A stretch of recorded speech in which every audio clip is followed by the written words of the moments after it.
संसद के मानसून सत्र का पहला ही दिन बड़े सियासी शौक के साथ शुरू हुआ। 21 जुलाई की रात जगदीप धनखड़ के उपराष्ट्रपति पद के इस्तीफे देने की खबर आई और सुबह राष्ट्रपति द्रौपदी मुर्मू ने जगदीप धनखड़ का इस्तीफा स्वीकार कर लिया। गृह मंत्रालय ने इसे लेकर अधिसूचना भी जारी कर दी है। अब चुनाव आयोग ने जल्द से जल्द उपराष्ट्रपति चुनाव की बात कही है।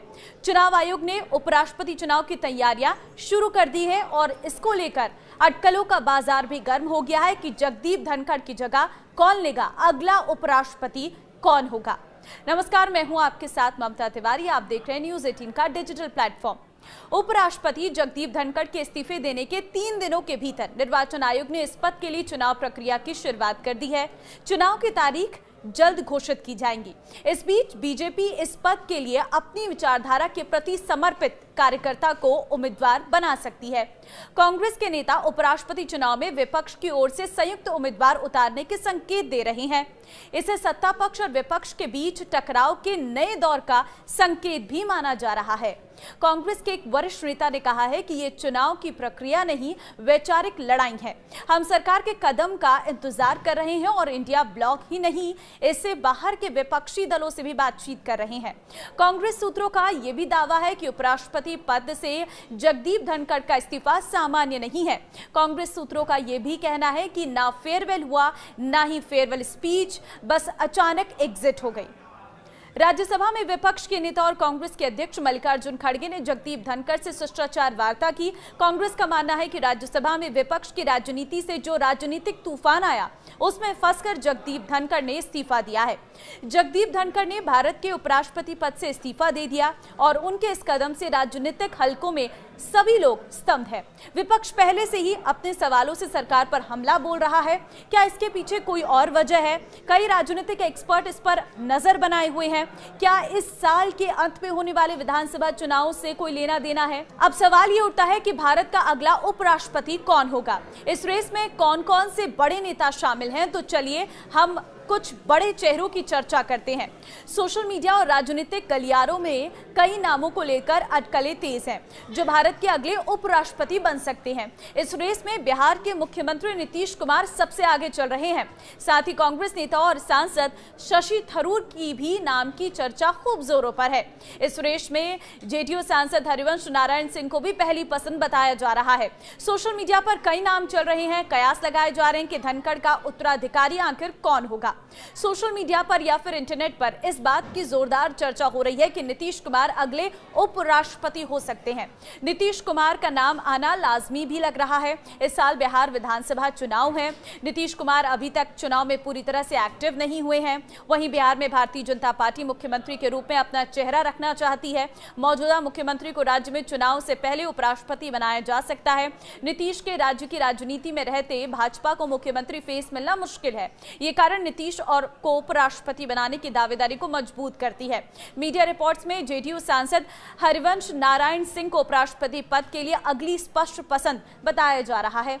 बताया भी जा रहा है कि इस लिस्ट में सिंह का नाम सबसे आगे है, क्योंकि वे वर्तमान में राज्यसभा के उपसभापति हैं।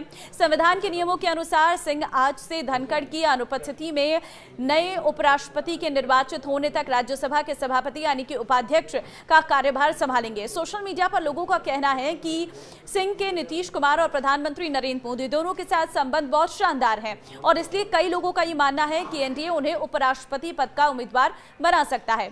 हाल के दिनों की घटनाओं को देखे जाएं तो शशि थरूर के बयान और एक्स पर पोस्ट या फिर 2024 लोकसभा के चुनाव में जीत के बाद शशि थरूर ने कहा था कि वो अगले चुनाव में सांसदी का चुनाव नहीं लड़ेंगे। इससे पहले मोदी सरकार ने ऑपरेशन सिंदूर के लिए सर्वदलीय प्रतिनिधि मंडल के अमेरिका दौरे के लिए उनको चुना था। कांग्रेस के साथ थरूर के मतभेद और मोदी सरकार के साथ उनकी नजदीकियां, खासकर ऑपरेशन सिंदूर पर सरकार के आउटरीच कार्यक्रम का हिस्सा बनने के बाद पिछले कुछ दिनों में सुर्खियां बटोर रहे हैं। एक वरिष्ठ पत्रकार ने एक्स पर लिखा है कि एनडीए के 2 प्रमुख केंद्रीय मंत्री और शशि थरूर उपराष्ट्रपति पद के संभावित दावेदार हैं। आरिफ मोहम्मद खान इस समय बिहार के राज्यपाल हैं, केरल के पूर्व राज्यपाल रह चुके हैं। वो एक चर्चित और मुखर राजनेता के रूप में जाने जाते हैं। उनकी दिल्ली की यात्रा और राजनीतिक अस्थिर राजनीति में उनकी सक्रियता ने भाजपा और एनडीए गठबंधन के भीतर ये संभावना जताई है कि भाजपा नेतृत्व अपने प्रतिनिधित्व और छवि को देखते हुए ऐसे नामों पर विचार कर सकती है जो संविधान, धर्म निरपेक्षता और सार्वजनिक संवाद के मामलों में संतुलन बना सके। तो आरिफ मोहम्मद खान की छवि एक लिबरल मुस्लिम की रही है, जिन्होंने इतिहास में शाहबानो मामले में कांग्रेस से दूरी बनाई और मुस्लिम महिलाओं के अधिकारों की आवाज उठाई है। हालांकि राजनीतिक के जानकारों का यह भी मानना है कि बीजेपी इस पर अपनी ही पार्टी के किसी वरिष्ठ और अनुभवी नेता पर दांव खेल सकती है। ऐसे में उपराष्ट्रपति की रेस में कुछ और नाम भी ऐसे हैं जो चर्चाओं में हैं। अगर बीजेपी अपने ही दल से किसी को नेता बनाती है, उपराष्ट्रपति बनाती है, तो उसमें थावरचंद गहलोत ये एक नाम है, क्योंकि बीजेपी के वरिष्ठ नेता और दलित समुदाय के प्रमुख चेहरों में से एक है। दूसरा नाम है ओम प्रकाश माथुर, राजस्थान से ताल्लुक रखने वाले बीजेपी के वरिष्ठ नेता हैं, फिलहाल सिक्किम के राज्यपाल हैं। 2025 के बिहार विधानसभा चुनाव को देखते हुए रमा देवी का नाम भी उपराष्ट्रपति पद के लिए चर्चा में है। बीजेपी और एनडीए बिहार में पिछड़े और दलित वोटरों को आकर्षित करने की रणनीति पर काम कर रही है। उपराष्ट्रपति पद के लिए संभावित उम्मीदवारों की रेस में सबसे नया नाम है रामनाथ ठाकुर का। हाल ही में जेपी नड्डा से मुलाकात के बाद रामनाथ ठाकुर के नाम की चर्चा तेज हो गई है, लेकिन संख्या फैक्टर क्या है वो भी आप जान लीजिए। सूत्रों की माने तो लोकसभा की वैसे तो कुल संख्या सदस्य 543 सदस्यों की है, लेकिन बसीरघाट बंगाल लोकसभा सीट के रिक्त होने से लोकसभा की मौजूदा कुल संख्या 542 है। वहीं राज्यसभा की कुल सदस्य संख्या 245 है, जबकि 5 सीटों के रिक्त होने से अभी उनकी कुल सदस्य संख्या 240 है। ऐसे में लोकसभा में राजग के पास कुल 293 और राज्यसभा में 129 सदस्य हैं। उपराष्ट्रपति पद के लिए पात्रता क्या रहती है? तो उपराष्ट्रपति पद के लिए चुनाव लड़ने वाले व्यक्ति को भारत का नागरिक होना चाहिए, कम से कम 35 वर्ष का होना चाहिए, राज्यसभा के लिए निर्वाचित होने के योग्य होना चाहिए और किसी भी संसदीय क्षेत्र में मतदाता के रूप में पंजीकृत होना चाहिए। उन्हें राष्ट्रपति, राज्यपाल या मंत्री जैसे पदों को छोड़कर केंद्र या राज्य सरकार के अधीन किसी भी लाभ के पद पर नहीं होना चाहिए। उपराष्ट्रपति का चुनाव कैसे होता है ये भी आप जान लीजिए। तो एक उपराष्ट्रपति का चुनाव संसद के दोनों सदनों लोकसभा और राज्यसभा के सदस्यों और मनोनीत सदस्यों के मिलकर बने एक निर्वाचक मंडल द्वारा किया जाता है।